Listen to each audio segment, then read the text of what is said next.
One winter's night, a young author named Mary Shelley was spending a quiet evening with her husband, Percy Shelley, and a close friend, Lord Byron, at their vacation home in the Swiss Alps.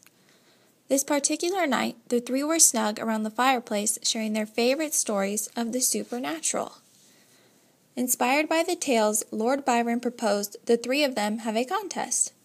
He proposed that they should see who could come up with the most original and most creative ghost story. Mary and her husband both agreed to the challenge and went straight to bed with stories dancing in their heads. During the night, Mary's young mind was nowhere near resting, but rather stirring up a monstrous tale. She was having a terrible nightmare of what would become her ghost story and one of her most famous works of writing. She was having a nightmare about a scientist named Dr. Frankenstein and his monstrous creature he created.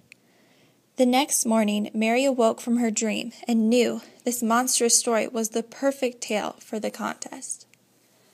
She quickly woke her husband and grabbed Lord Byron to tell them her story.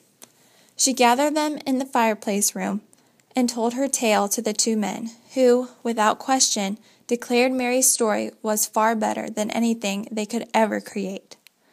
So without hesitation, Mary went to work on her story, and 1 year later, Frankenstein by Mary Shelley was born, and to this day still remains one of her greatest works.